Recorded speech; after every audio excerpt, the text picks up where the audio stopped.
Hi, I'm Roberta. Welcome to my kitchen. Today I'm going to show you how to make caramelized onions, one of my favourite things.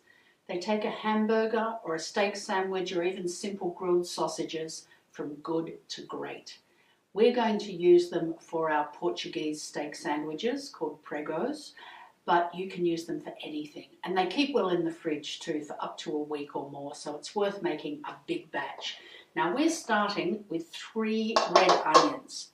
Looks like a lot of onion, but if you're going to take these down to a nice, sticky, bittersweet, dark mass, you'll be surprised how little's left by the time we're finished. So slicing finely, I like to use the mandolin, but you can use a knife if your knife skills are up to it. If you are using the mandolin, please take care. Flat hand until we get it down to about halfway, and then the guard.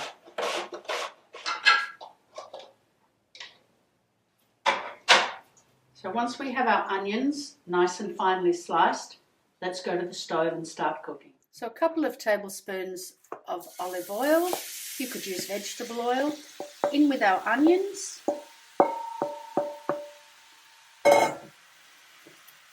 In with a really good pinch of salt. Give them a bit of a stir around to get them started and break them up. Then we're just going to cover them and leave them to sweat down on a low heat for about 20 minutes. And that's stage 1. So there's our onion after about 20 minutes.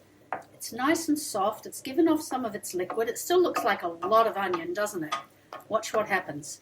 Now we're going to turn the heat up to medium and leave the lid off so that some of that liquid evaporates. And now we want to keep stirring it quite frequently. And as it starts to caramelize, it's going to stick. We're going to give it a good stir there too. That's been going for about another 20 minutes. It's reduced a bit. There's still quite a lot, but it's just starting to stick. We're just starting to get that caramelization on the base of the pan. So now as we stir, we're going to give that a good scrape and stir it through. And we'll just keep cooking low and slow. So they've been on medium heat for about 30 minutes, and they're really just starting to caramelize there on the base of the pan. You can see it.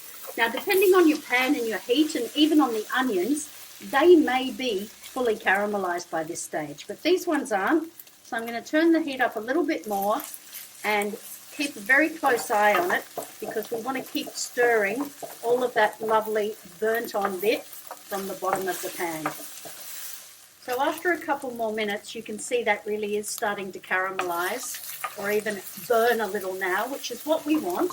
So we just want to keep scraping off those burnt bits. And remember how much onion we started with? Not so much now, right?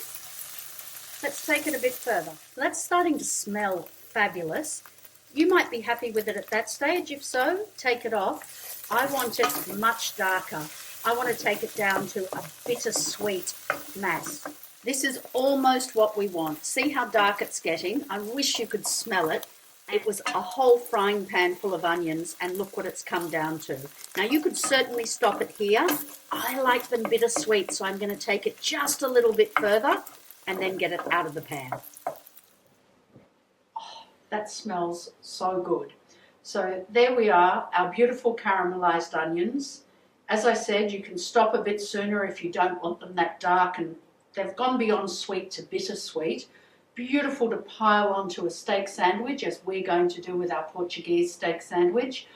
Beautiful on a hamburger with some steak or some grilled sausages, and they keep for ages. So, as I said, make a double batch, pop them in the fridge. 3 onions, saucepan full, down to that much. Yum.